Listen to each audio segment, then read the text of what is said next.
Welcome, everybody. I'm Carl Fortuna. I'm the first selectman. We have Scott Gigerich and Jane Wizlowski here from the Board of Selectmen, and we are here to discuss the Saybrook Point revitalization plan that we have put forward. We also, Ray Allen's right over here. Ray Allen is Director of Park and Rec, and there are several members of the Park and Rec Commission here also. So I just, and by the way, if at any time, this microphone's not that sensitive. If at any time you can't hear me, please let me know. It doesn't appear like the mic is very sensitive, so I want to make sure everybody can hear what we're saying. There's plenty of seats up front. We don't bite, so please come up front if you'd like. So this is going to be the order of events tonight. This is how it's going to work. We're going to do a little PowerPoint, starting with the opening frame you see up there. We're going to take questions after we do the PowerPoint and I say a few more words. After we're done with questions and comments, we are going to adjourn the public hearing. And there's a town meeting that follows this. However, there's one item on the town meeting, and that has been removed from the town meeting agenda because it automatically adjourns to referendum on March 31, 12 to 8 at the high school. So we are going to open the town meeting, and then we're going to move to adjourn it.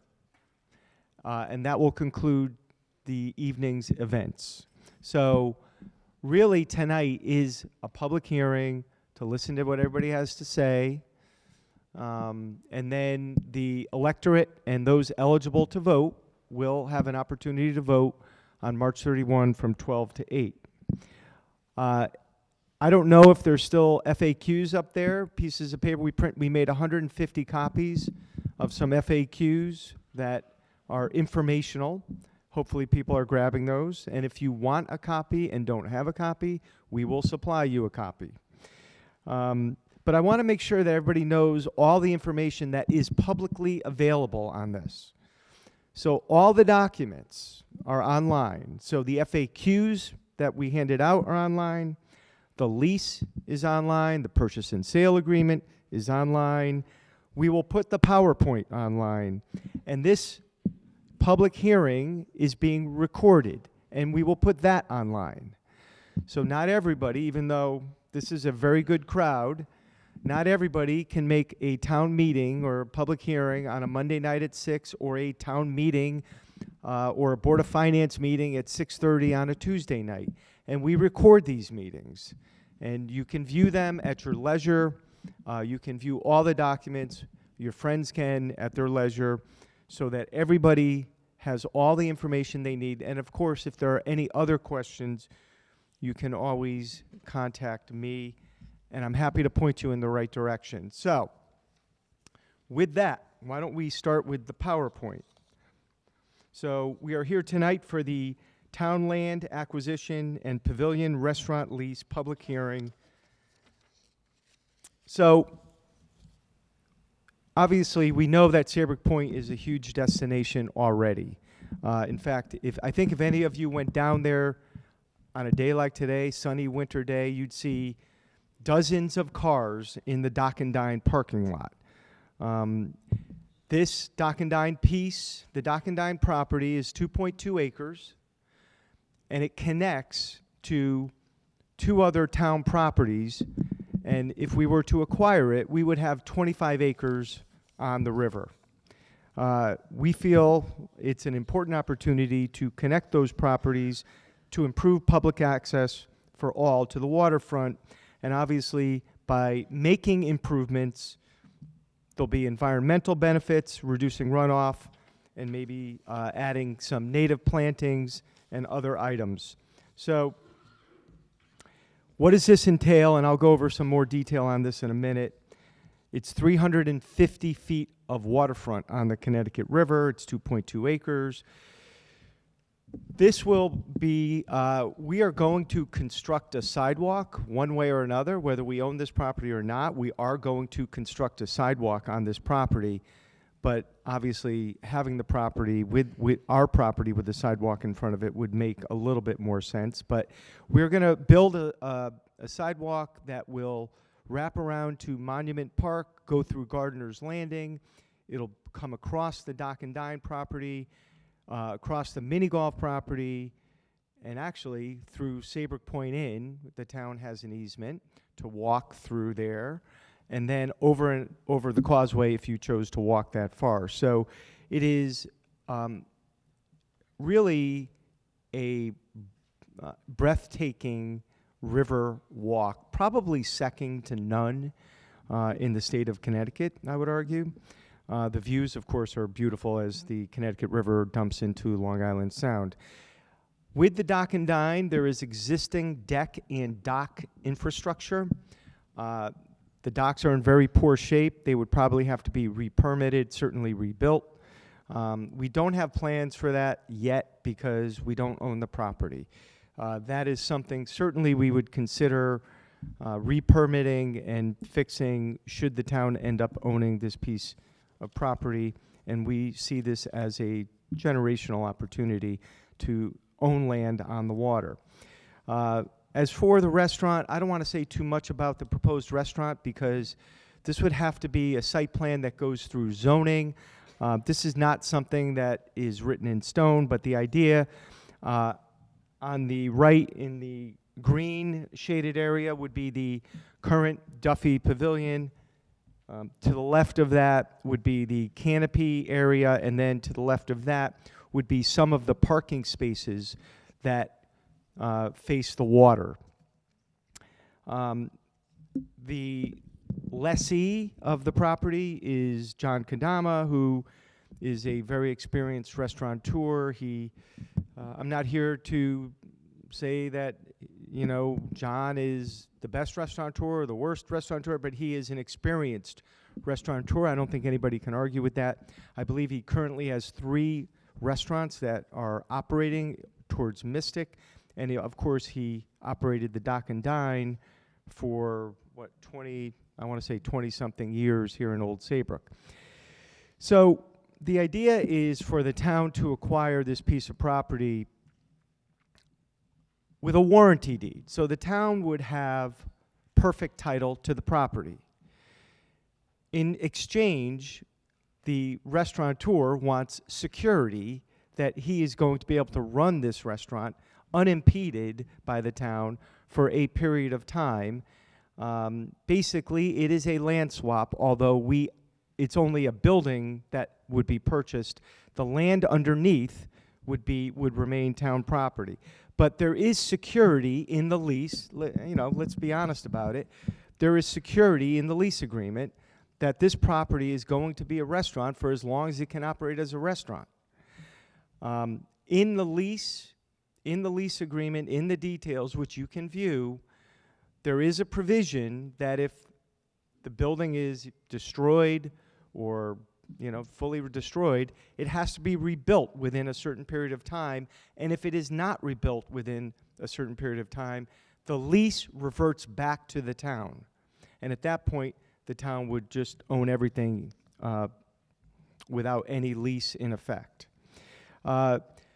Very important, all parking down there would be shared parking. So there is not Dock and Dine or whatever the restaurant might be called parking, and there's not mini golf parking. It would all be shared parking. The idea would be for the town to improve the parking lot over on the current Dock and Dine property, but obviously put down a lot more pervious surface. So if it rained, a lot of runoff would be caught in a lawn as opposed to runoff into Long Island Sound. So the next slide, obviously, how did we get here? The Dock and Dine was run from 1987 to 2012. Obviously, we all know what happened with Irene and Sandy, which was tragic, obviously, for the restaurant owner. The Sandbar, which is now the Vicky Duffy Pavilion, operated from 1966 to 1989. There have been several proposals to rebuild the Dock and Dine in one form or another, and they've been unsuccessful. The next slide talks about, the next slide is actually I think, very representative of what we're doing here. The Dock and Dine property is a donut hole around other town property. And that's the point. We would own everything on this screen if this deal were to go through. This would be a 25-acre waterfront area, park, whatever you want to call it. Now, some of that is wetlands, so it's not land that you would probably go into, but it's 25 acres, of which much of it is usable. So, and you can see the area that is the Vicky Duffy Pavilion in all this. Next slide talks about the Park and Rec Strategic Plan, which is from March of 2021, and 10% of town residents actually provided input for this study, and some of the wants and needs were to complete a trail network connecting all the parks and facilities down there, relocate some of the designated fishing areas, and provide tours or features highlighted by updated interpretive signage, technology, etc. With regard to the fishing, the idea would be to put in some sort of fishing pier, fishing dock, further north from where it is right now. So right now it's next to the Duffy Pavilion, that's where folks fish. The idea would be to move some of those people to the north as you go up the river. What will the project look like? Well, there are some frames in the rear, and they're on the PowerPoint right now.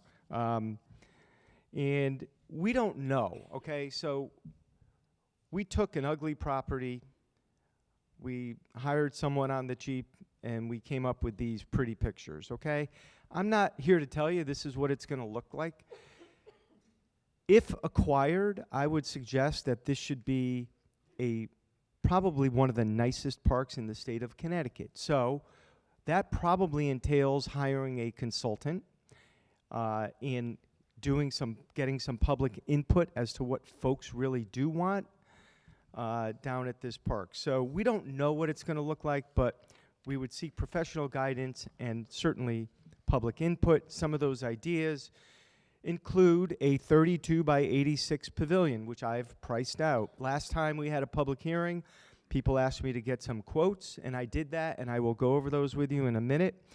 But some of our staff have been to other parks, and they've seen riverfront swings, they've seen public art, historic signage, and maybe some support for some seasonal activities, such as weather we're in right now. So those are some of the ideas, and again, some storyboards are kind of in the back there. Alternative spaces. So this is a question that will come up tonight. I'm not here to tell you I have a perfect answer for you. I'm not replacing the Vicky Duffy Pavilion with another pavilion on the river. Not happening if this were to go through. But there are options. There perhaps will be an open-air pavilion that is 32 by 86. We had it quoted out. It was about $170,000. If we wanted to put drawdown shades on it, it would be about another $60,000. That might make it a 3-season pavilion. So that would be one option that could be rented. Another option would be the Acton Public Library. We completed their $5 million fundraising. So they are going to have additional public spaces available that will be available for rent, or if it may not even be rent, it would be probably free usage as long as you can book the room. And you would not have to leave at the end of library hours. So that's the issue right now, is when the library closes, you need to get out of there. Well, the redesign is not like that. So that would be good. And of course, the estuary. So I spoke with Stan Minjone, who's the executive director of the estuary. I spoke with him about 2 weeks ago. And I said, hey, Stan, you know, the main dining room there that I've been to parties at, and I'm sure some of you have been to parties at. By the way, the town contributed $20,000 to that floor that is currently in that room. The back area was all redone, so it is really a beautiful space. In nice weather, you can go outside. And then, of course, where their old thrift shop was is also available. So he said they have 2 rooms available. They probably would charge a similar price to the Duffy Pavilion at night, but during the day, when their staff is there, he's not even sure they would necessarily charge. So there are 2 rooms there. And as many of you read this week, the Kate is planning on doing some sort of expansion. Again, that has to go through all the boards and commissions. It would have to go to the Board of Selectmen. It would have to go to the electorate because it may involve bonding. And therefore, there is a potential for additional space, public space at the Kate. But that is probably the 4th option at this point. So just going over some past legacy acquisitions that have drawn crowds similar to this crowd and bigger. In 1989, the town did purchase the 2.3 acres, which is currently the mini golf and the parking lot and some additional land. And that was in 1989. And as a result, we have an incredible mini golf down there and a public area that people flock to. 2005 and 2009, the town hall was built, and then subsequent to that, the Kate. And I don't think a lot of people, including myself, could have envisioned what the Kate has done to downtown. But those 2 projects totaled probably 10 to 12 million. In 2013, of course, we purchased the old SNEP building on 36 Lynn Street. That was 3.8 acres. We built the new police department. Behind that, there is now a park that has 2 bocce courts in it and some open space and a sidewalk that connects Main Street to Lynn Street. And we have pickleball courts over there and some additional parking that we didn't have prior to that project being done. And then, of course, we acquired the preserve back about 10 years ago. In terms of upgrades for this property, if in fact the town acquires this property, how would we pay for capital improvements? So I've gotten quotes because last time people were like, well, how much will it cost? So I got a quote for paving what is currently there. I got a quote for seeding a lawn. I got a quote for a pavilion, and I got a quote for shades to go on that pavilion. The total cost was somewhere about $500,000 for all those things. That's probably not what this is going to cost. All right? I want to be honest. It's going to be more than that. Okay? Yeah, it's going to be more than that because we want to make this a premier park. We want to make this a place that the town residents are proud of and that people all over the state are going to say, have you been down to that park? It's absolutely amazing. So there are 4 potential areas from which we can draw funds. We have a capital non-recurring fund, which we frequently draw on to do capital projects that are not budgeted, that come up during the fiscal year. We have over $2 million in that account. We've been saving since 2012 in that account, and we've done probably hundreds and hundreds of thousands of projects with that account. We do a lot of park and rec work with that account. We have potential surplus funds at the end of the fiscal year. We've had very good tax collection. We've had very good revenues that come in to our building department and to our town clerk's department. And so we've had good surpluses over the last fiscal years. If we had a surplus, we could designate some of those funds towards this. State of Connecticut. The state of Connecticut has already given us a $366,000 grant, trails grant. And we are going to complete a trail down there with or without this piece of land that goes from Fort Saybrook Monument Park through Gardner's Landing, a sidewalk along the Dock and Dine property, and then it connects to the mini golf property. We already received that grant. I've been in office coming on 15 years now, and I will tell you that the state, when they see a successful grant, they build on that grant. There's no promises, but I can tell you that grants will be available, I believe, for this property, and if they're available, we will try to get them.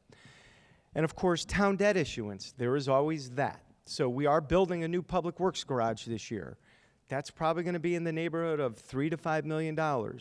If we needed funding, we could, when you go out to borrow money, you frequently borrow on multiple projects. So that is also a possibility. So we've already been through the Park and Rec Commission, we've been through the Board of Selectmen, we've been to the Planning Commission, we've had one public information discussion. All the documents are now publicly available. They have been for 2 to 3 weeks anyway.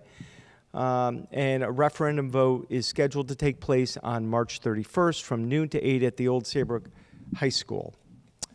And that is the PowerPoint. Let me just build on that. A couple key additional terms that I want to make sure I mentioned. Some of them I may be repeating myself a little bit.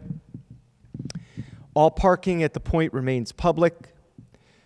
There are no past property taxes due. The property owner is current on his taxes right now. I've seen some people talk about that. The town, it's in the lease agreement, and we can go over that if you'd like. There is a right of first refusal, which is something I insisted on. It's not a perfect right of first refusal, but if the owner or an entity that is the owner is a part of sells more than 50%, as long as that owner of the lessee, as long as that owner has a 50% interest in the property, they can sell 50% of it, and the town would not have a right of first refusal. Anything over 50% would trigger a right of first refusal where the town can match an offer and acquire the property. If destroyed, so if the property is destroyed, look, Dock and Dine went down twice, in 2011 with Irene and 2012 with Sandy. There's a provision in there that the owner must rebuild within 2 years, which could be extended to 3 years. I don't think that's unreasonable given the approvals that would be needed, FEMA approvals, zoning approvals. There'd be a lot of approvals that would be needed. But it would not sit vacant for 12, 13 years. Mini golf is not affected by this at all. I gave you some estimates. The estimate I got from Jesse Dibble Paving, was $188,000. The pavilion was $166,000. And the seasonal curtains were $64,000. There really is a very slight financial impact. So if this goes through, the town would probably lose about $10,000 in total revenue between the two deals. So the financial impact is minimal from a tax collection perspective. From an environmental perspective, I think this has all kinds of good outcomes. I think we covered that. We touched on that briefly. And, of course, the timeline, tonight, public hearing, March 31. Anybody can vote in this if they're an elector in the town or if they personally own, not in an LLC, $1,000 or more of real or personal property. So some are folks who have a house in Chalker Beach and they vote in Newington. They can vote in this referendum.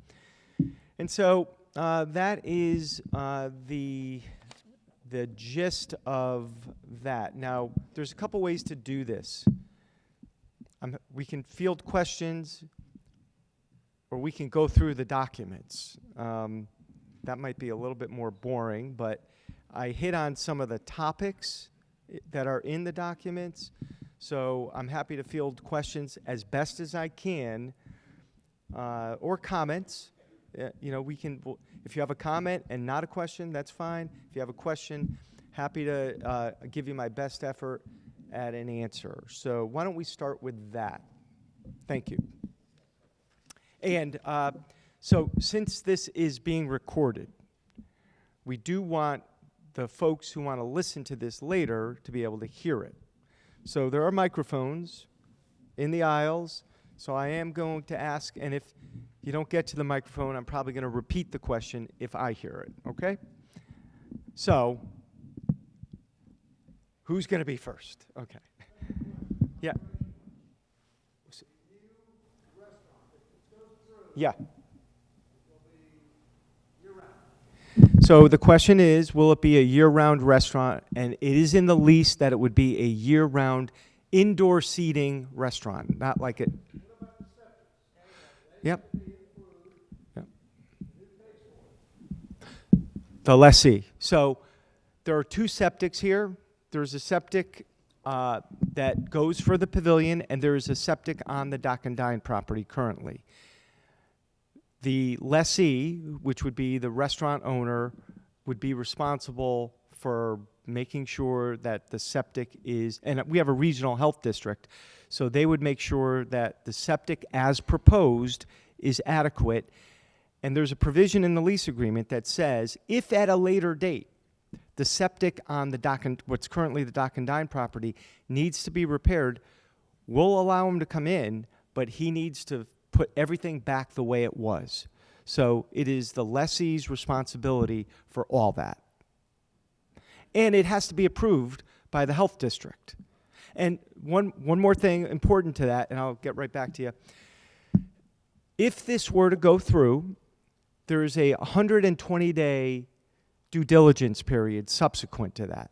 So that is the period of time that either the lessee or the town can back out if things aren't going the way it looks like they should. Sir. Why don't you have a microphone right there? Right there. So I'm going to make you get up and talk into the microphone. It's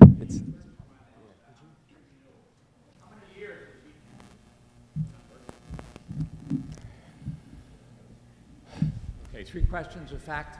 How many years have the I'll repeat it. how many years are each of the renewals? Are they also for 25 years? The renewals are, it's a 25-year lease with 3 25-year renewals. Okay. Secondly, you mentioned property taxes are up to date.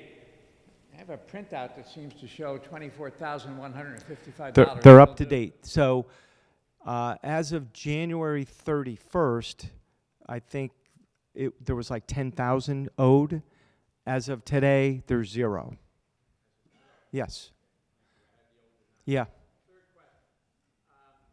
What happens if we build this beautiful new 3/4 of a year, I'll call it another pavilion, and we have a 212 Sandy again?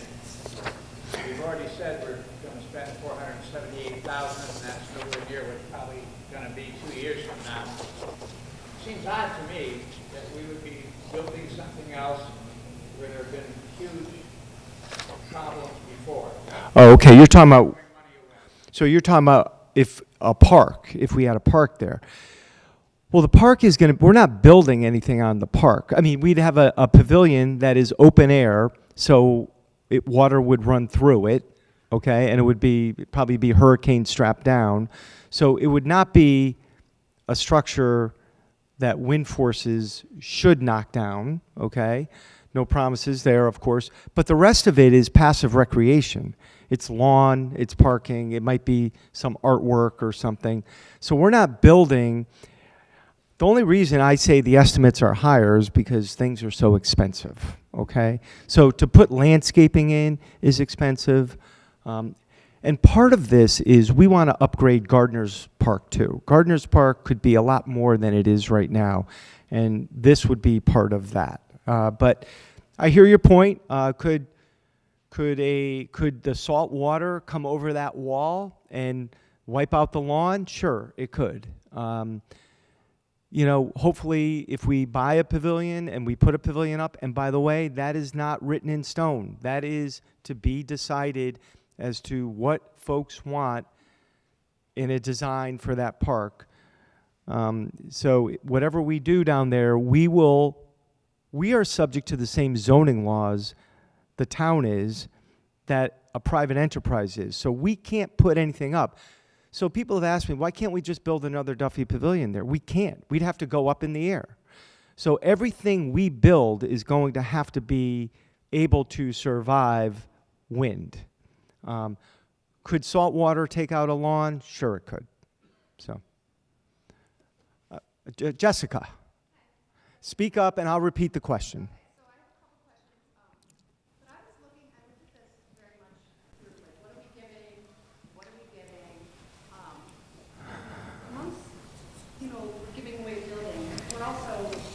getting the responsibility of one, the restaurant's dumpster.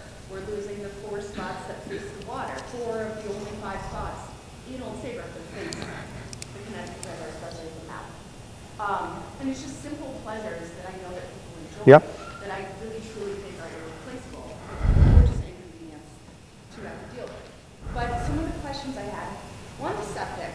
Now, I understand he would have to put one in, but if he left or closed shop, wouldn't he be allowed to then remove the septic that he put in?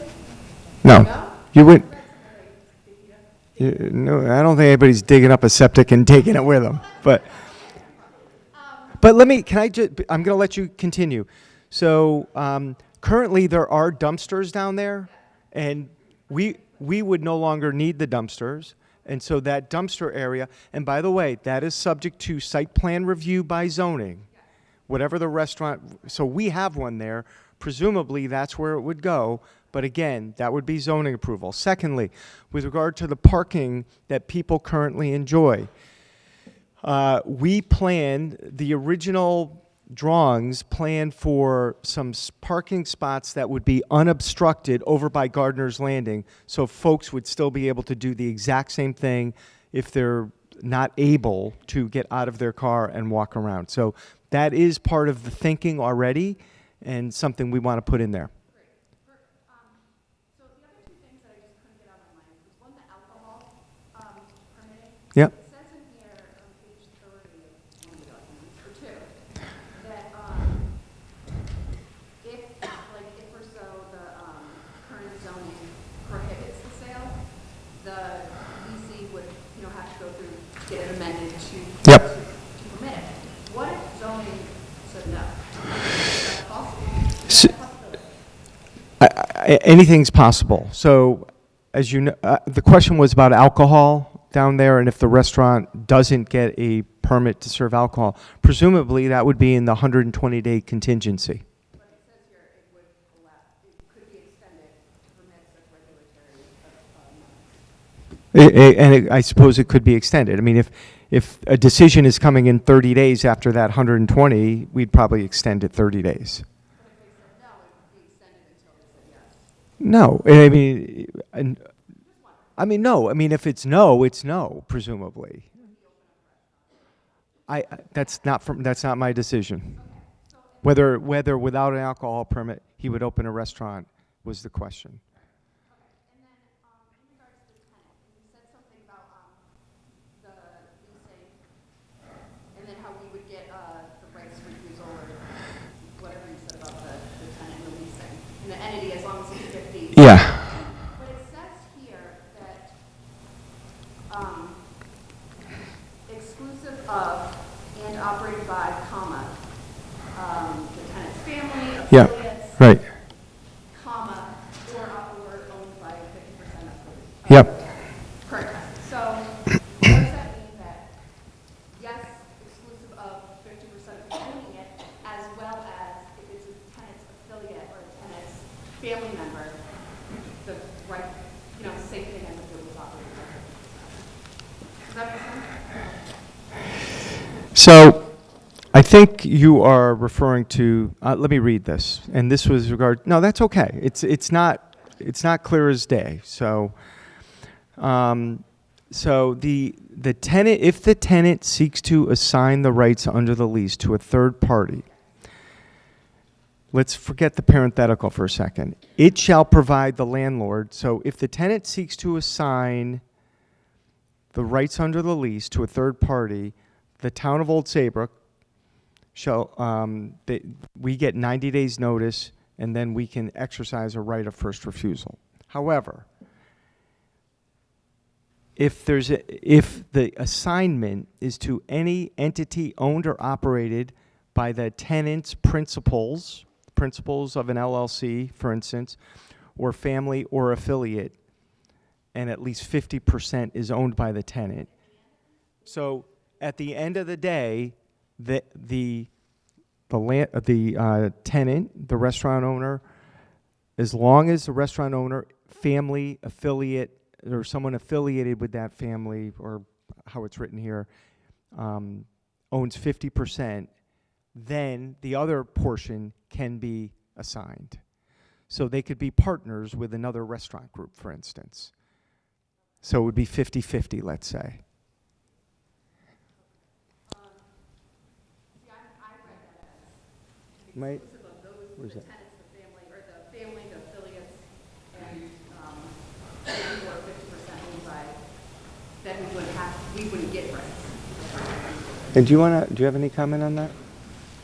I can tell you about it. No, I have it. It's subsection 6. So it says, notwithstanding the foregoing, in the event the tenant seeks to assign its rights under the lease to a third party, parentheses, exclusive of any entity owned or operated by, tenant's principals or family or affiliate, comma, at least 50% is owned by the tenant.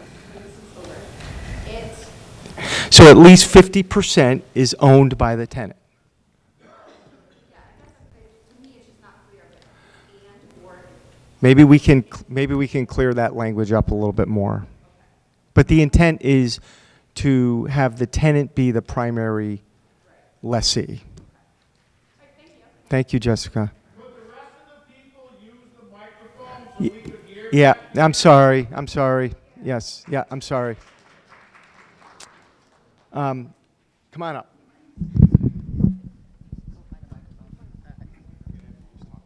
Okay. I just have one concern, because the Dock and Dine had facilities for bathrooms, okay? I don't know what happened to them in the hurricanes. Thank you, Candy. But my consideration is, when you have that many people and you plan on putting up porta potties, that doesn't seem like a good idea. Where would they be able to go to the bathroom? Because they can't just use the restaurant either. That's going to be way overloaded. And you're going to have people going in and out of a restaurant where people want to eat that are in the park. So that's my concern. So the question was about bathrooms. So there would be a bathroom in the restaurant. There are public bathrooms that will continue to be maintained on the outside of those, near the fishing area there, on the south side of the Duffy Pavilion. And we also have a public bathroom, as everybody knows, that we just upgraded about 5 years ago, that is to the west of the mini golf course. So the idea, there's actually 3 bathrooms down there that would be usable. 4, says Ray. Okay. I'm short one. So, sir? Yeah, hi, Carl. So make sure Hello? the microphone is on. There's a green light. Hello? Yep, there you go. Speak into it. So my name is JP. I'm a resident here. I'm an aerospace engineer as well as a biologist. Could you hear me? Okay. GP.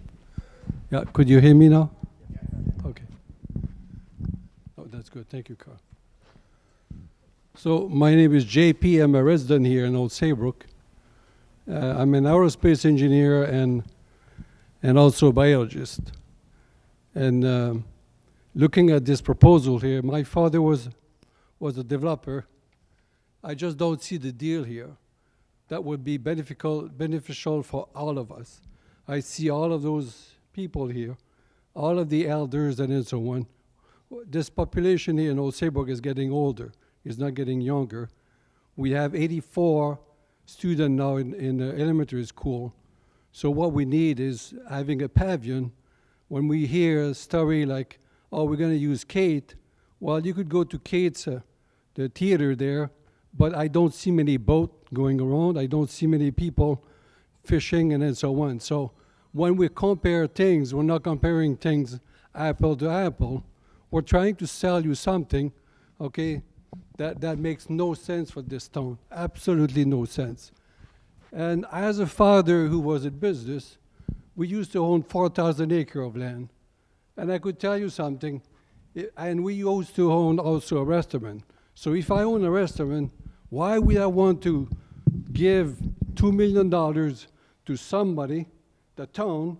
On the other hand, I'll receive $400,000 of this little place for 25 years. There's got to be a good deal.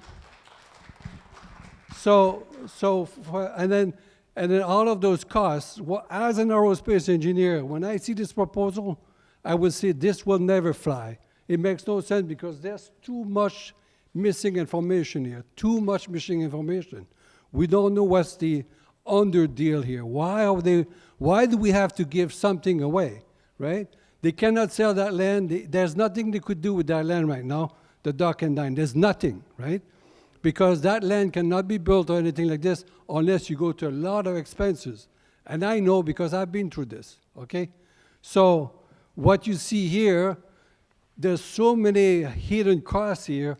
By the time you want to have what Carl is proposing, you'll never get that. Not for that price. Absolutely not. Plus, if you renew this thing 25, 25, 25, that means all of you will be dead, okay? So think about your kids, think about the future. That's what you need to think about, okay? So, Thank you. So what I'm saying, and then I see here, I see a lot of selling points, selling, but I don't see much about what about the other side. When you look at Gardner Park, right, do we have to buy 2.5 or 2.2 acre in order to develop the park? There's no reason to do that. You could develop the Gardner Park without having to buy another thing.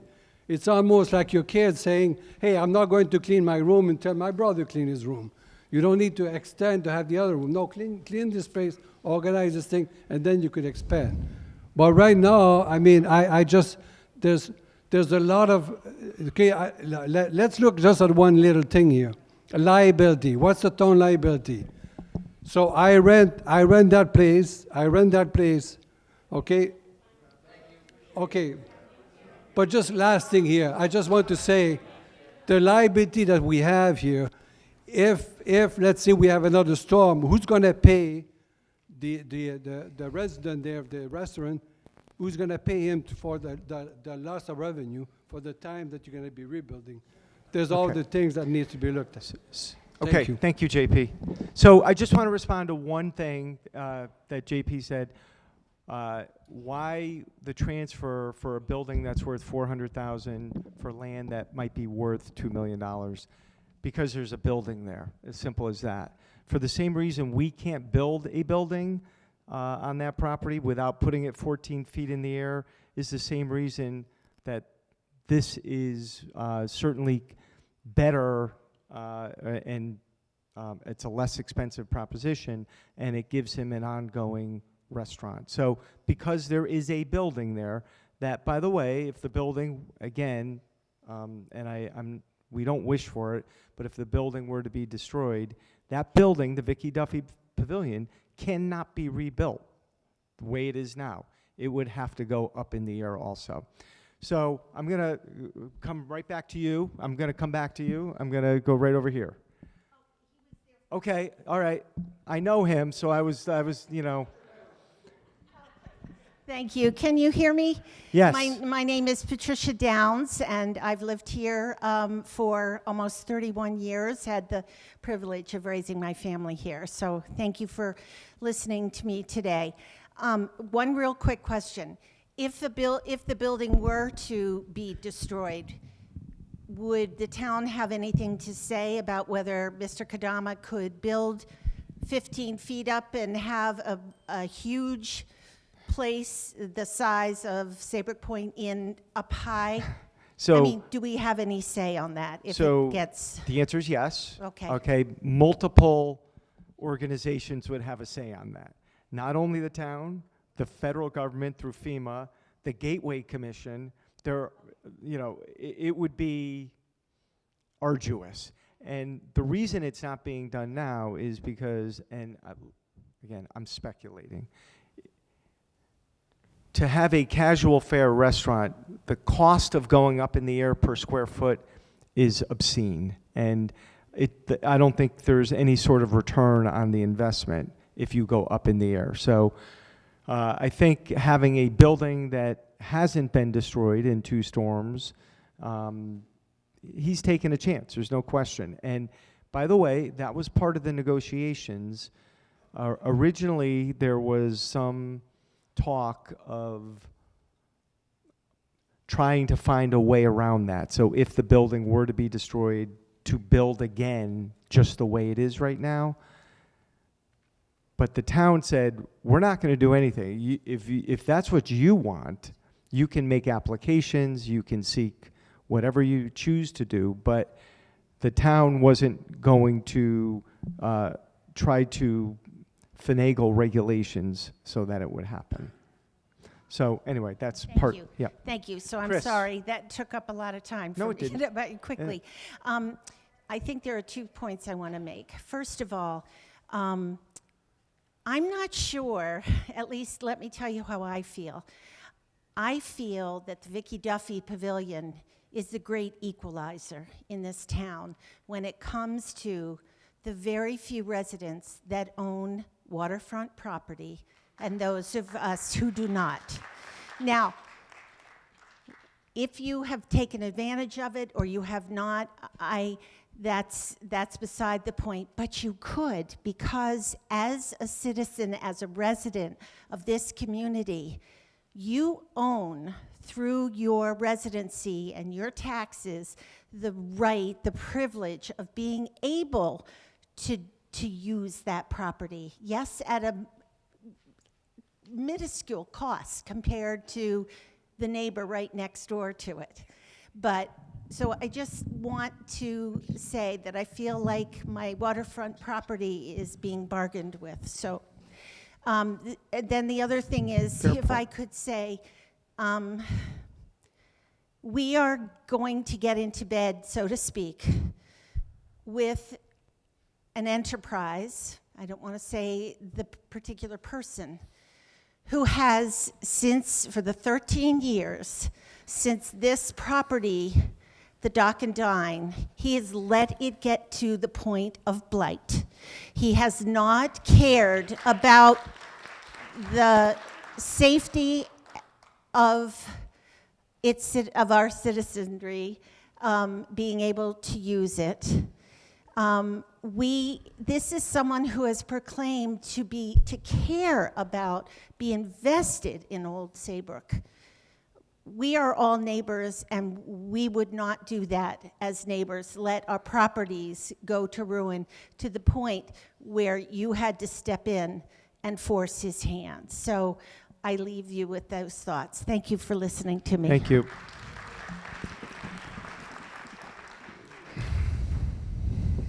Chris.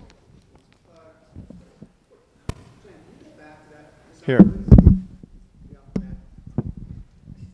you go back to the slide that has all the progression of what's happening from the Capitol? Yeah. This works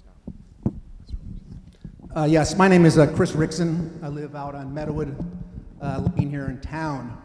And I wanted Jennifer to pull this.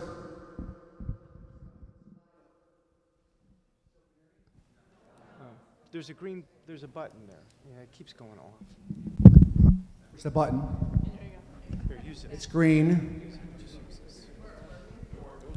It keeps going off. Off on. There we go. That's too much. I want her to pull this thing up because there's forget past, forget the word acquisitions. I want you to look at the word legacy. Because every one of those, acquisitions were about us being stewards of this town. Okay, this town.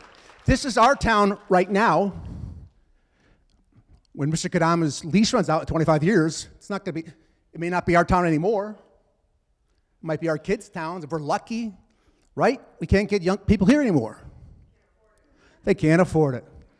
So if we can bring and we can continue with our legacy, who would have thought in 2015 you would have bought 1,000 acres that was going to be this giant golf course community and a gated community for $3 million? They would have thought you're nuts. But that's about a legacy. That's about putting our faith into the future of this town for our children, our grandchildren, and the future of the town. It's not always about us.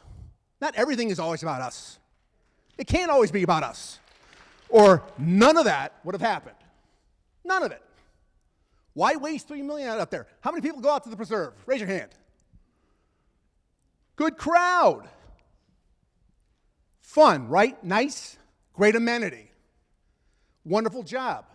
It took 20 years to get there, but we got there. And now that legacy is there for the future. Hundreds of years. Hundreds of years. I wanted to also say that when we look at some of the issues that people are coming up with, yes, why are we bailing out this Kadama fellow? I've known John since 1995. Okay? That restaurant was my mother's favorite restaurant, the Dock and Dine. It was my grandmother's favorite restaurant.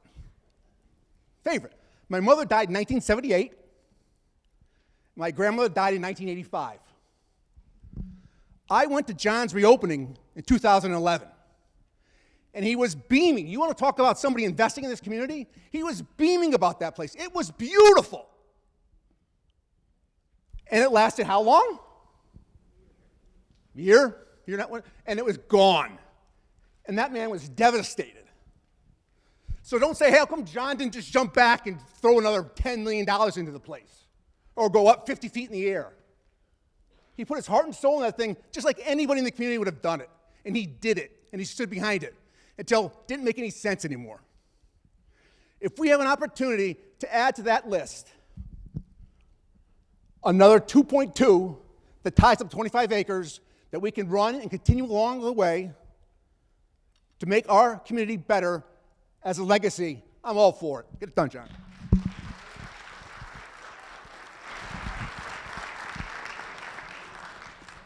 Can everybody hear me? Can you hear me? No? I'm gonna, I know.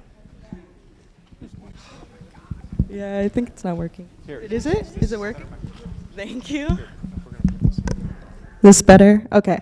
My name's Mara, and I know that there's been a lot of conversation about the stewards of this town, and I wanted to say something as a 23-year-old who's lived in this town for my entire life. I've been in town meetings and heard this conversation over and over again about what we're willing to put in financially for our community, and I just want to emphasize the importance of third spaces and note that Old Saybrook doesn't have very many of them. We have the library, which is awesome, and I know that we understand the importance of third spaces because it just recently reached its funding goal. But I think oftentimes, having grown up here, having gone to school in this building, the conversation around what there is to do that's free, publicly accessible, and available to everyone is quite limited. And I think this is a really fortuitous opportunity that I think, to the person who last spoke, sorry, I didn't get your name, Chris, to Chris's point, this isn't just our town. Our town is gonna last long beyond us, for your kids, for your grandkids, for hopefully centuries beyond that. And I think a pavilion that, yes, you can rent for low cost, but is still not free. It's not a thing that we can use publicly. In my mind, is a pretty low loss to something that will be publicly accessible for everyone. And I just think there's been a lot of conversation about what we're losing, but not a lot of conversation about what we're gaining. So I think it's really important to note that this would be an opportunity for us as a town to build something that's equitable and accessible for everyone.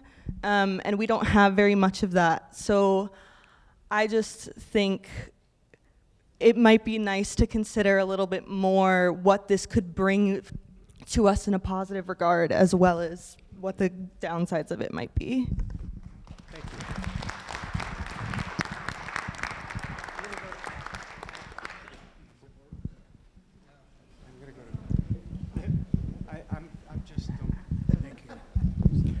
I have a question regarding slides that we saw earlier. One slide was the project overview, and it showed the existing Vicky Duffy Pavilion footprint as part of the whole site. Well, that's the northern part. There. Oh, wait. Well, let's go back. Well, but that one and the next one. That's my question. If you look at the right side of that picture up there, where there's the walkway, and then there's the existing building, the Vicky Duffy Pavilion. Does that include the green part? Is that inside the building? And then to the left of the green part, you can see there are 2, 4, 16. There's more than 100 seats for the outdoor seating for that restaurant. And so what part of the site would those outdoor seats consume? And if one were to drive down there today, you'd get to the end of College Street Extension at that little turnaround. You'd hang a left and go parallel to the front of the Vicky Duffy Pavilion and choose to park there or on your left, or go beyond it and park where those tall yellow bollards are there, and you can pull up right to the river. With this right there, Vicky Duffy Pavilion plus all those outdoor seating, which parking spaces and driving access lanes are gone? I didn't see that on the slide. So actually, yeah, it's not here. It's actually on another slide, though. Yeah, more like that. So where you see the red outline, that would be the building. And then to the north of that, so right above it, let's see. Yeah, those are some of the parking spaces, and that would be outdoor seating, except for one, I think 1 or 2 of the parking spaces would be allowed in case we need park and rec access. So those spots right now that are up against the river where people park, those would be part of the lease agreement, okay? The idea, and it was a question I answered earlier, is to build something similar, though, towards Gardner's Landing so that people who are not able to maybe get out of their car as easily could still look out on the river unobstructed. You look like you have more. Right. Oh, yes. Well, one other question with regard to it having to go through the zoning commission. I had some experience there, and the zoning regulations have 4 types of restaurant. Fast food, you have fine dining, or you have a sit-down restaurant, and you have an outdoor restaurant, and you have a takeout restaurant. This has only been described as a casual restaurant. I don't know what that means from a zoning perspective, and my recommendation would be that the terminology used in the documentation use one of the names for the types of restaurant which are permitted in the zoning regs. Otherwise, there will be an application to modify those regulations and create something that we don't understand. Good advice. Bob Friedman, Zoning Commission, 30 years. Thank you.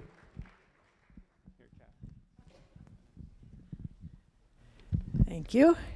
I'm Kathy Connolly.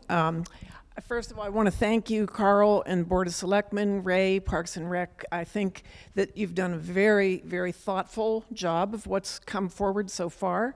However, there are 3 or 4 points that I think it's important to bring out now so we can walk into this eyes wide open.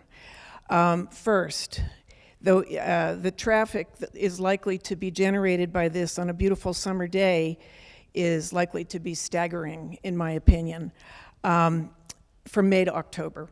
And as everyone who's lived here for a summer knows, the Post Road and Main Street already sag under the traffic volume in summer months, particularly when Route 95 closures divert traffic into the town.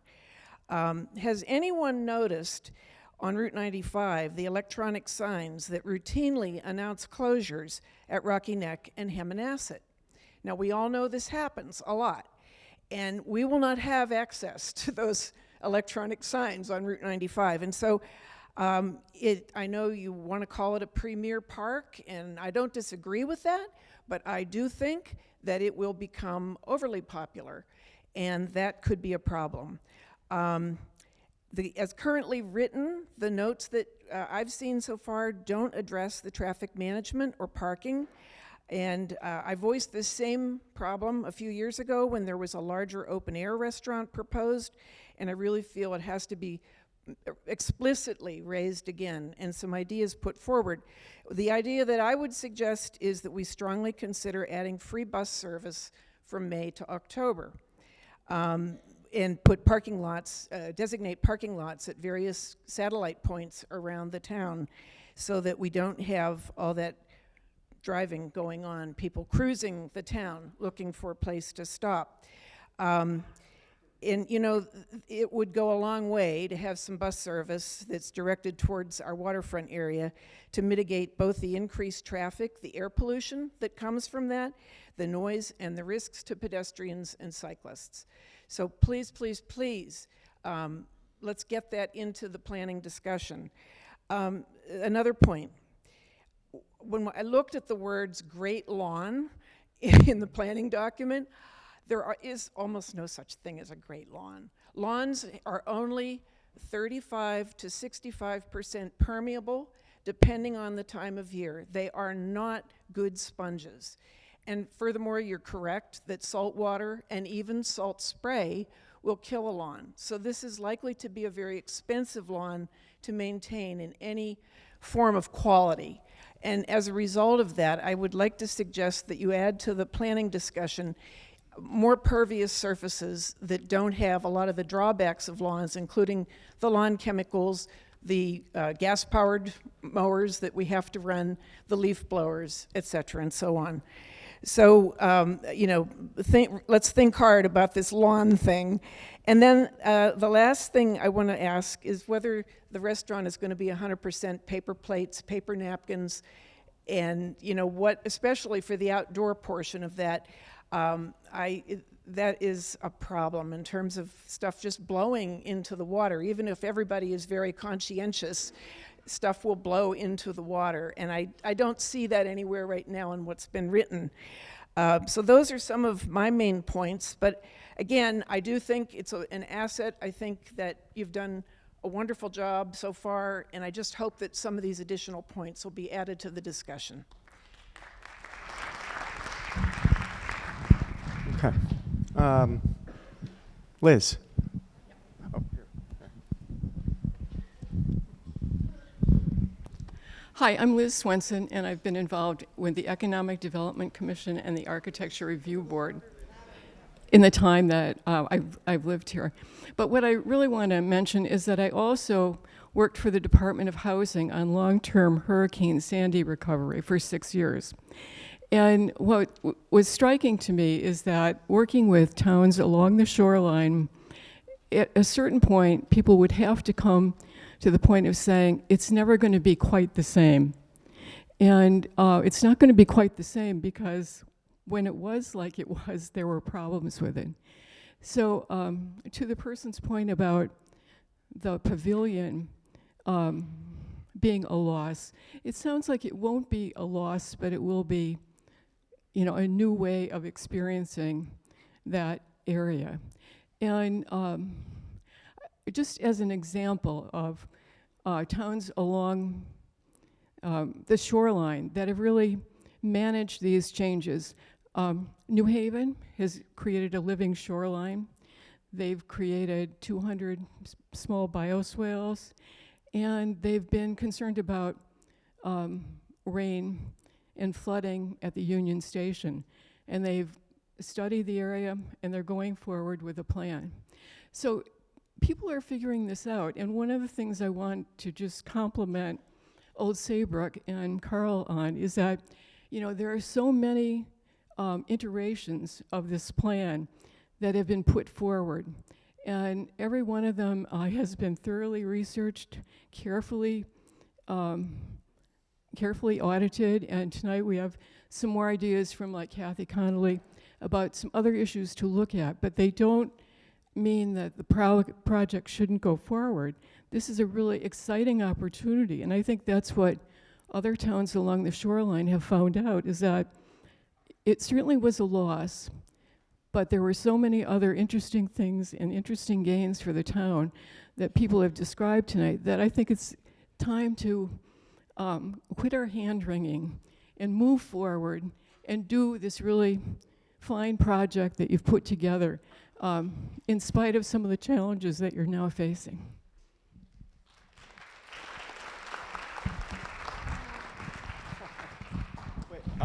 I'm going to go right here first. I hope I'm close enough to the microphone. I'm Chubb Wilcox. I'm a very enthusiastic supporter of this plan, not just because I think it's a really once-in-a-lifetime opportunity for us to cement our hold on Saybrook Point, but it's also an opportunity for us to protect ourselves. We've got a 2.2-acre parcel that's sitting there empty. And you can't imagine that it's going to stay that way forever if the town doesn't acquire it. Somebody is going to acquire it and do something with it, and we might not like what they choose to do with it. Let me just give you one example. Right now, that property is zoned where it can be used for a playground.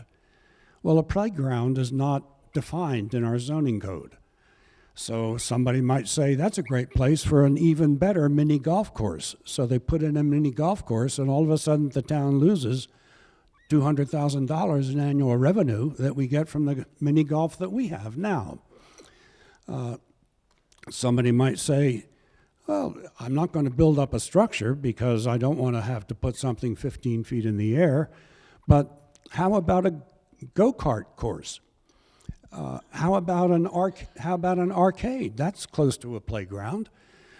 So, you have to think also not only what are we getting, but what are we protecting against.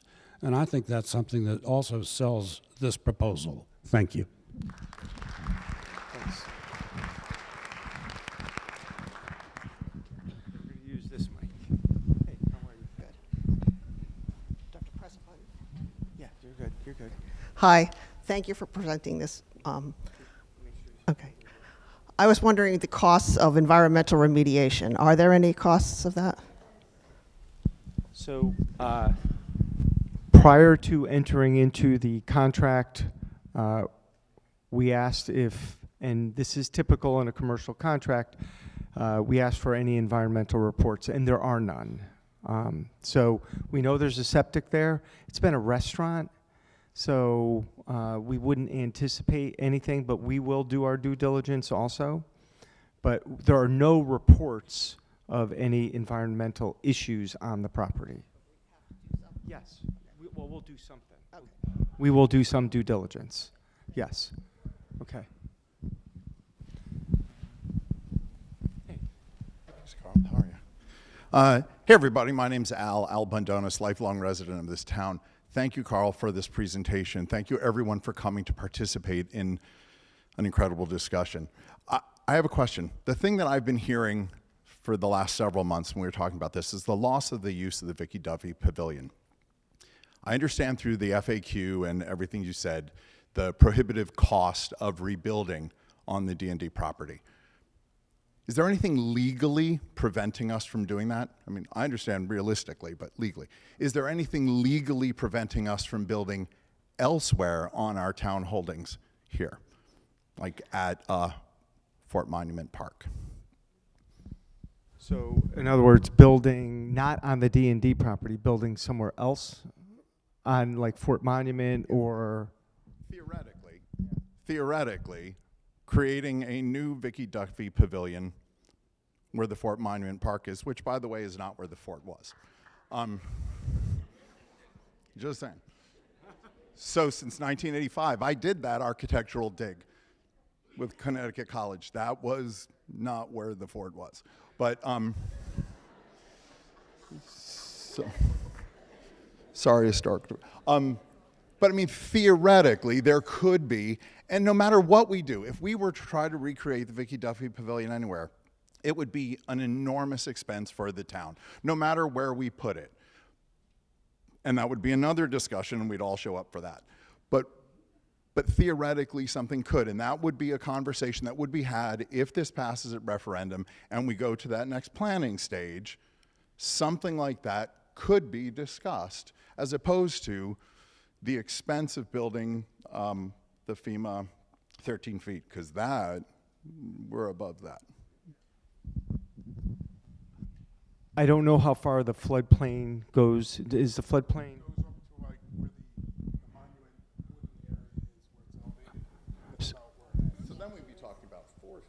So, it's speculation. I don't. Yeah, I don't know. Is the answer. Well, look. Well, we could always have the conversation, and it would be in front of the land use boards, and Gateway, and all those things, because it would be viewed from the river. So, I keep bringing up Gateway because they're a regulatory commission. Trust me. Ha! Thank you. All right. Thank you. All right. All right. Pete. Yeah, that's okay. Yeah, you can stay seated. The question that I have is, what about the damaged seawall on the D&D property? And also the other thing is, does the town have a permanent easement along the river and the roadway in to 145? Yep. So we have an easement an access easement on the driveway. So we do. We have an access easement on the driveway. Is that was one of your questions? Along the river, we don't. We do not have an easement in front of the Dock and Dine property. But it's in. We were planning on getting one. It is not recorded. The seawall. Okay. So the seawall that goes from the mini golf all the way to Gardner's Landing needs work, and we today heard from our structural engineer. We are going to apply for a grant, in fact, for some funding to fix the seawall. So we already have $100,000 put aside. We estimate the cost is somewhere between $500,000 and $750,000 to fix the seawall, and the grants are for as much as $400,000. So they're SHPO grants, or is that what they were? Yeah. So and we think this project would really fit in very nicely. We have to fix the seawall by the mini golf and by Gardner's Landing regardless, because it's not in great shape. But we will also be fixing the seawall if we do get an easement in front of the Dock and Dine property, because it would make sense for us to do that, because we have to fix it on either side. Like I said, the D&D property is a bit of a donut. We own the property to the south and to the north. We have to fix the seawall to the south and to the north. So we want to fix this part of the seawall too. But we're hoping to apply for a grant, and with money we've already set aside, I'm hoping that we would have enough funds to do that.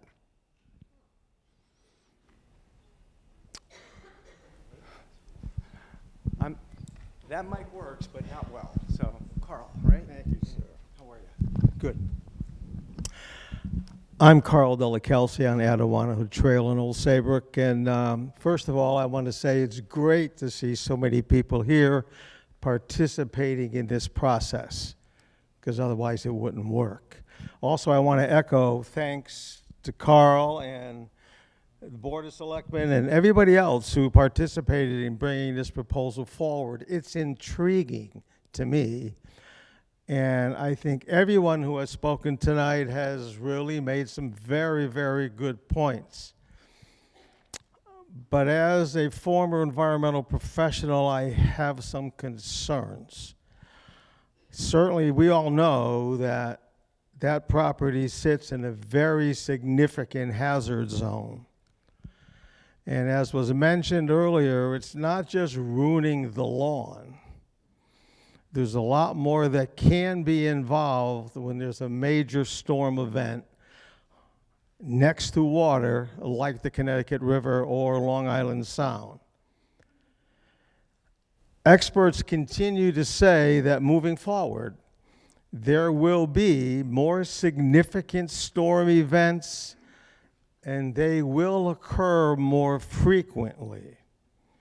So, as we all know, as property owners, it's one thing to build something. It's another thing to maintain it and then replace it. So, for me, right now, one of the key concerns is I have no idea what this project is going to cost. And I don't think, and this is just my thought, I don't think we should have a referendum to vote on a proposal that we have no idea how much it's going to cost. It's sort of, to me, like I tell a contractor, I know you told me you don't know what it's going to cost to build my house. Build it anyway, let me know later. So the cost of ripping up all of that blacktop and then properly disposing it and any other debris that might be there, the cost of ensuring that the current septic system that was there for Dock and Dine continues to be secure, and what would it cost to have to repair it given a storm like Storm Sandy? Keep in mind that in 2011 and 12, in 2020 and 21, each time we had major storms occur one after the other. So it's something that I think we should think about.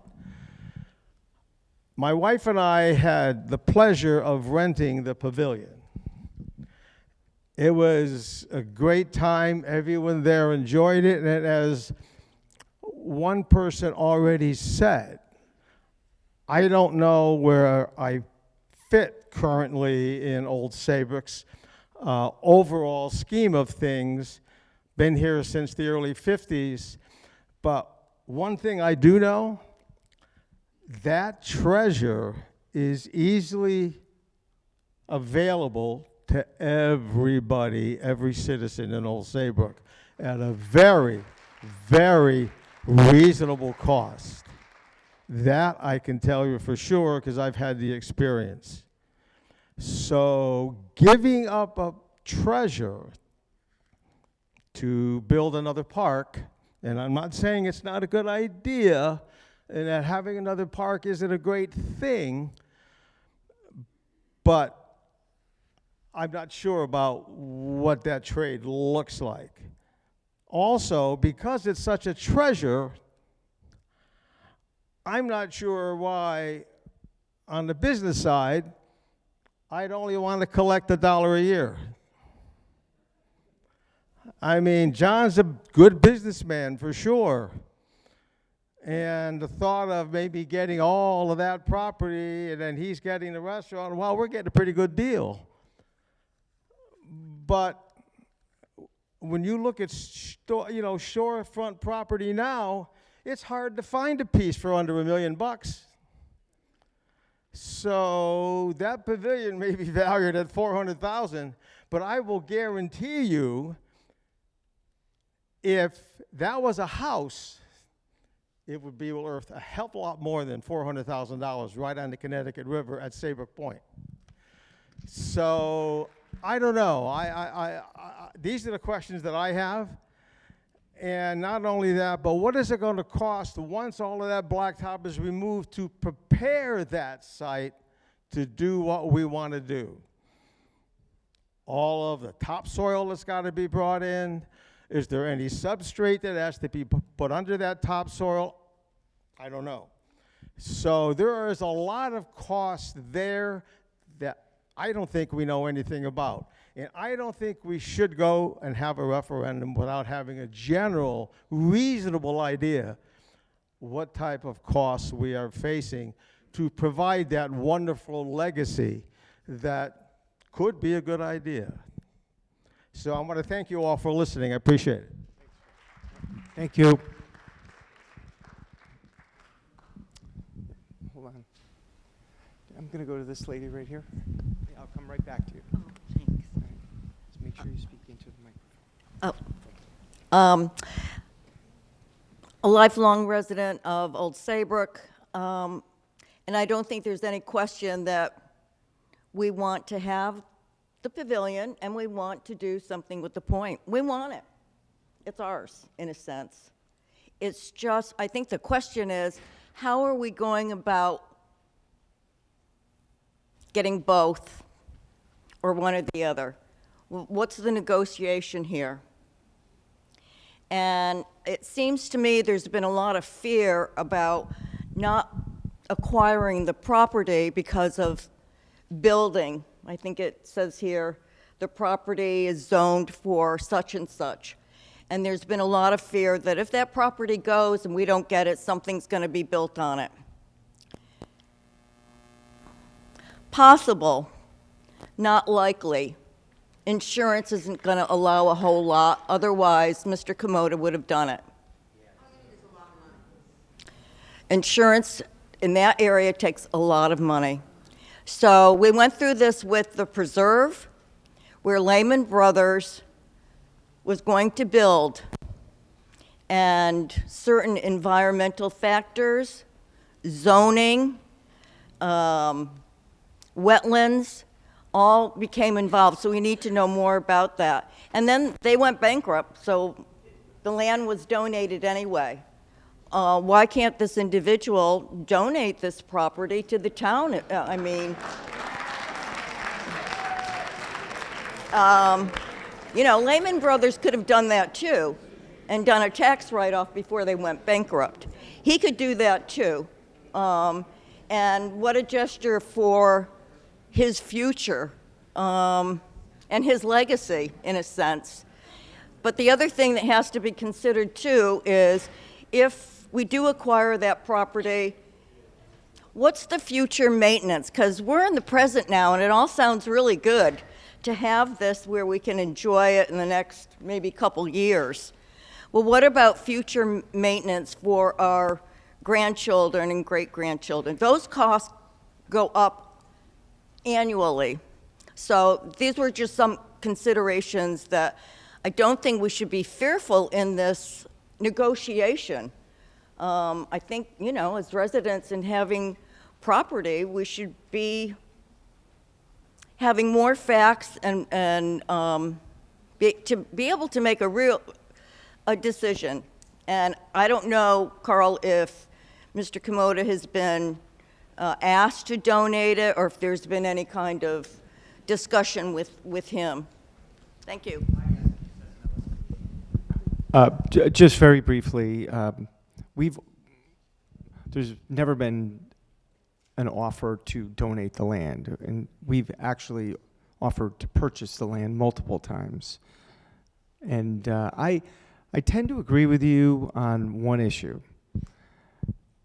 The decision, I don't believe, should be made out of like, oh, what if affordable housing goes there, or what if, you know, some, you know, propane tanks go there, or fuel oil for marine. I agree with you on that. It shouldn't be made on a what if. It should be, I think, made on, do we want to acquire a piece that of land for, you know, and then have an additional dining option on the water? That's essentially the question. So.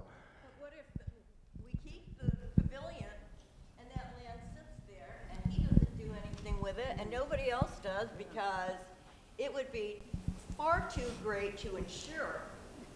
Even if you know, if you've got a chain hotels, there's all kinds of regulations and permits and zoning that has to be followed. And we don't know that much about it, but they exist. And then what happens? It's already a blight area. So at some point, it could be cited for blight. I mean, again, I think... Except we have no blight rules and regulations, which was the first thing I was going to say. We don't have any blight rules and regulations on commercial. And so that was brought up, and nothing has been done at all about it. It was brought up at the last meeting that I went to. And that was almost, you know, it was over 9 months ago.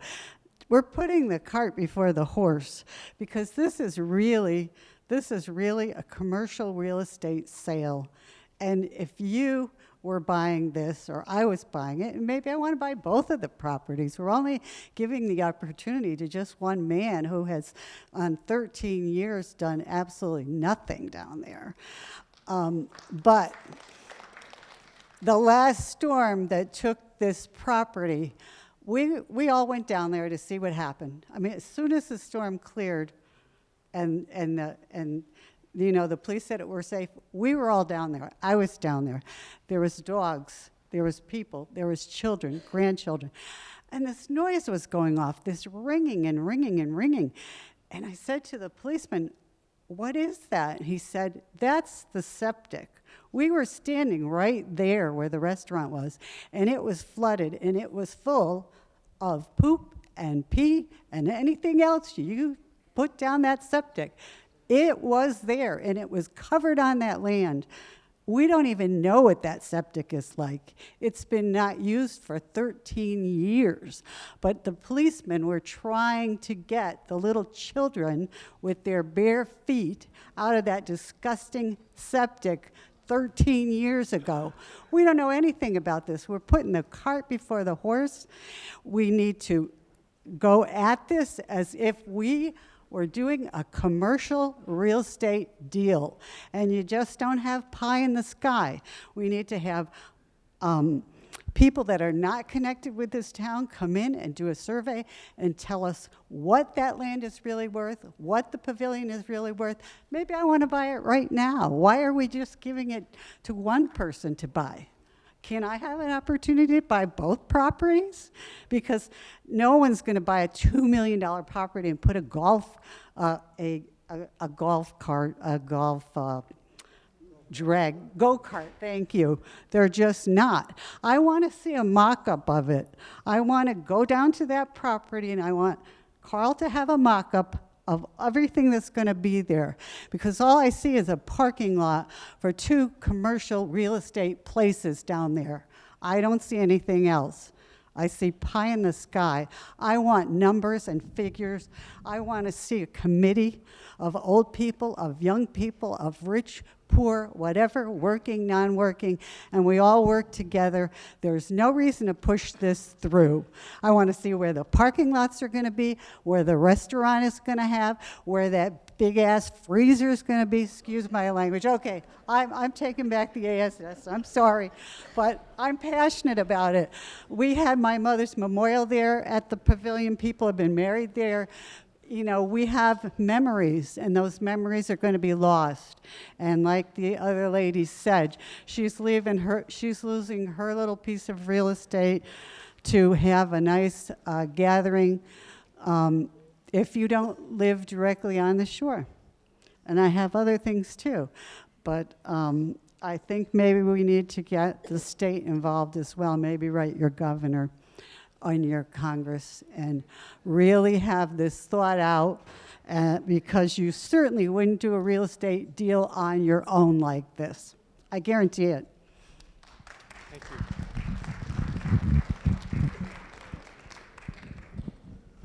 you. Good evening, Ken Navarro. I'm a longtime resident of Old Saybrook. I just want to thank the selectmen, Ray, everyone that's worked on this. I think you've done a terrific job. I appreciate everybody's comments tonight.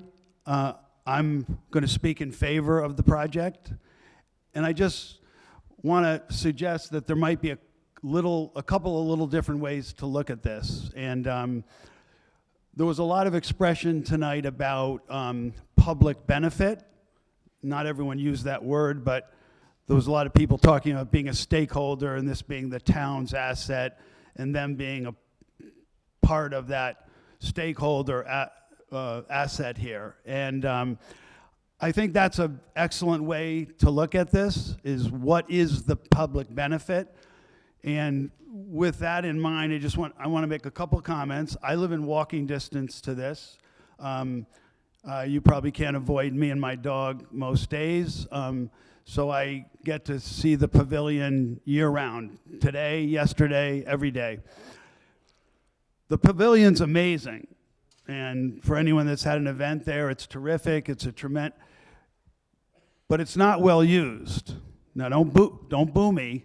I'm telling you the facts. It's not well used. So I was a little confused about that because I thought, oh, I'm missing something. So Ray was nice enough to spend a little time with me, and I got to get a closer look at the actual numbers.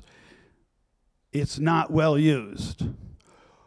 One way to think about this is that what will be the residents' use of the restaurant? By any objective measurement, it'll be much higher. Now, it's not the same thing. I'm not suggesting it is. It's a different kind of use. But please just think about that. Public benefit is a function in part of use. And if twice as many residents use the casual restaurant, that has a public benefit. But of course, the big elephant in the room is what will be just one of the most breathtaking parks in New England. And what will be the public benefit of that? Today, I can tell you, because I was there today, yesterday, the last 30 days, the last 5 years, I'm there every single day. There's more use of an abandoned parking lot there than any other spot in our town. That is the most used property. And by the way, Mr. Gadam has taken his share of comments today. He graciously allows us to use the abandoned parking lot. So thank you to John for that. Could it be better kept? Sure, it could be. But he's very nice about it, allows access, allows anything that is asked of him. Sorry, he's a small business guy with limited resources. I'm a small business guy. There's other small businessmen in this town, and he can't do everything he'd like to do. As it's been said, he rebuilt the restaurant twice.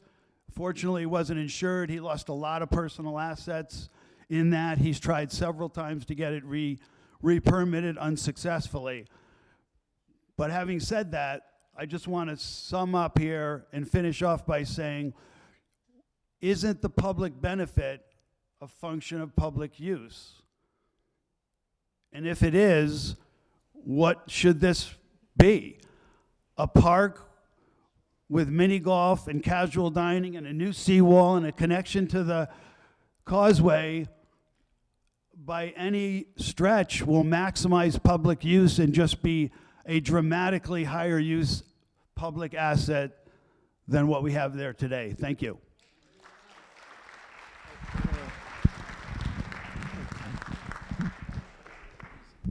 I'm not walking through. Hi, everyone. I'm Cole Taylor. I own the Essex on Main Street. My wife, a small businesswoman in town, also owns a jewelry store on Main Street. We moved to this town after growing up around here about 7 years ago, and we've invested in this town to the tune of 5-year-old twins at Goodwin. Young people will come here, and they want to come here if they have stuff to do. And at the top of that list would be a waterfront public gathering place. A pavilion holds 100 people, rentable to residents of the town. A playground, outdoor stuff. My wife's not here because she's home with our kids, but we have limited things to do here, okay? This is the disconnect for young people. Restaurants, things like that, they bring people together, they give us something to do, but at the end of this, it's the waterfront park, it's the playground, it's the beautiful stuff after spending 21 years between New York, Miami, and LA. It's outdoor public gathering space that we all want to raise our kids with, to hand it off to them. It's not really a hard decision from our end as taxpayers. Thank you. Thank you, Colt. Oh, hold on, we have...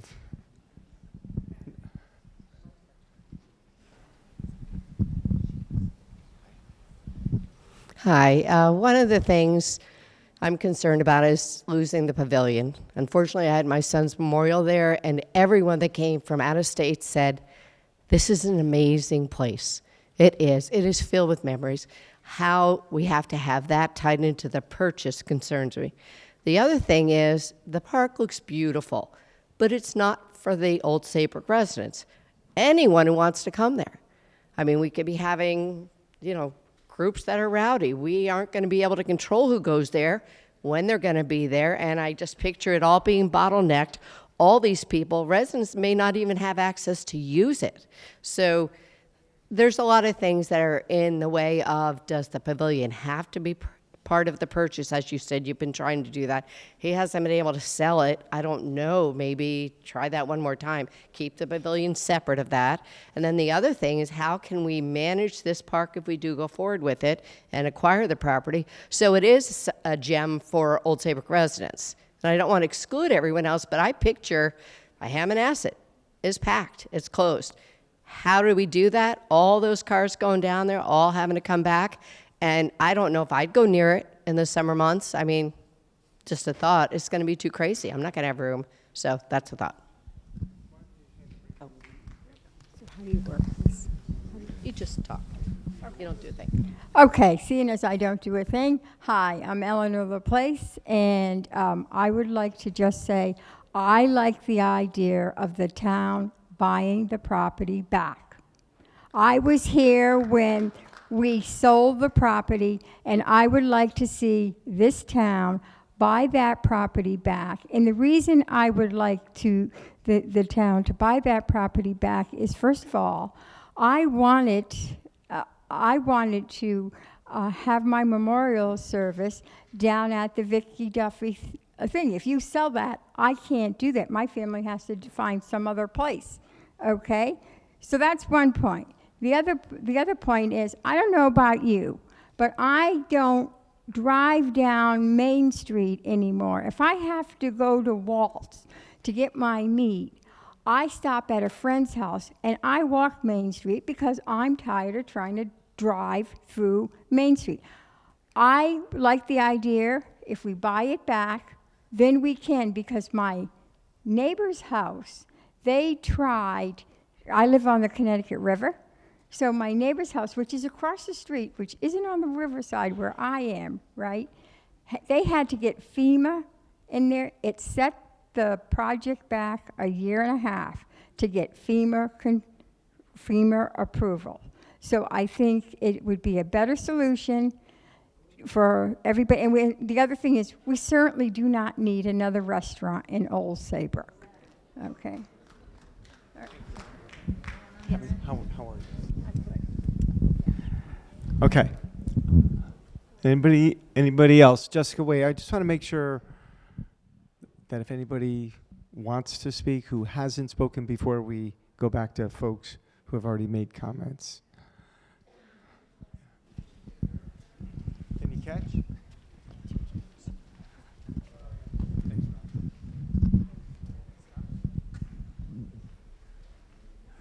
Sorry, I'm a little bit trapped back here. Thanks. Just a quick question in the interest of full disclosure, transparency. Earlier you said the taxes on the D&D property have been brought current. And then a short time later you said no more money is owed on that property.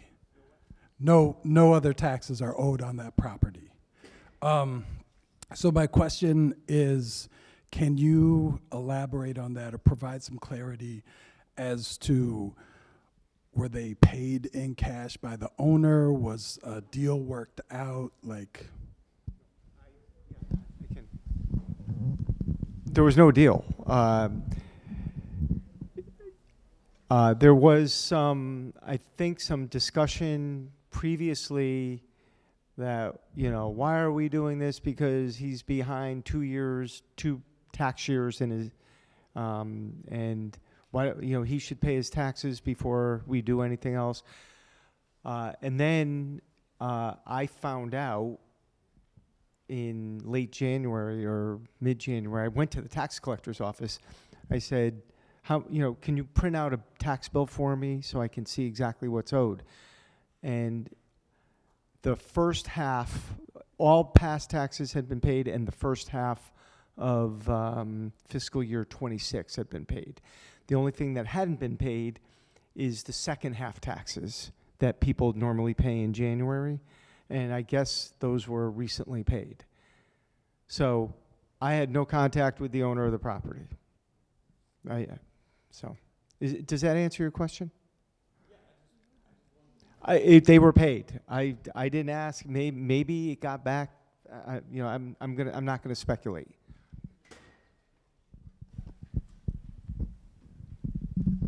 Another thing, which I know someone mentioned numbers for how often the pavilion is used. It's also used for positive youth development, whether it's with the town for not being used. We don't spend to use it because it's town property, along with being a town employee. So it's also used not just for the money of, it's also for the kids. Thank you. Okay, Jessica, do you want to?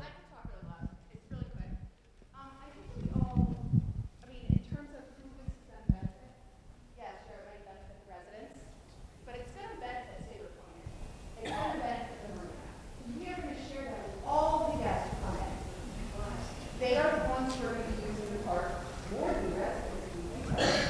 They're the ones who walk the gardens and the grass. We are already going to be sharing this residential space, as we share every single beach, or the one town beach that us residents have to ourselves. So this is just other things to think about. Like, it's not solely just going to be for the residents.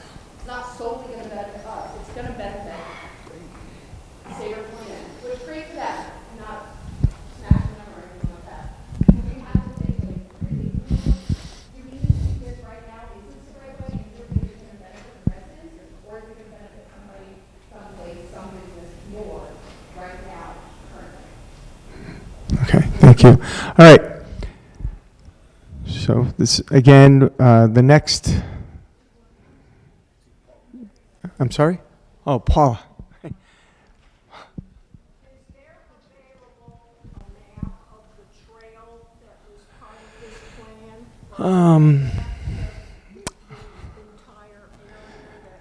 I don't think we have a map here. Well, we have it in the office of what the trails grant that we received will go from Monument Park all the way around Gardner's Landing in front of the Dock and Dine property, and then it'll connect to mini golf. So it will connect to the sidewalk system that goes all the way to the center of town. Yeah. Well, there.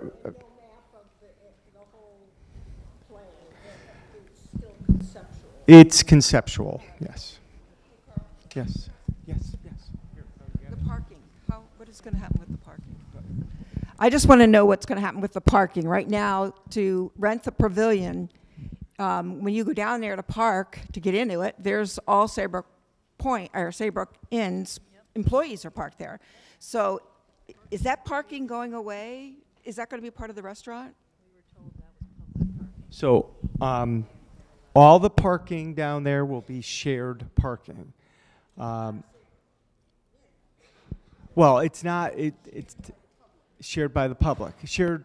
So there was a discussion while we were negotiating this that maybe it shouldn't be shared parking and that there should be maybe some designated restaurant parking. And I'm like, no, this has to be all public parking.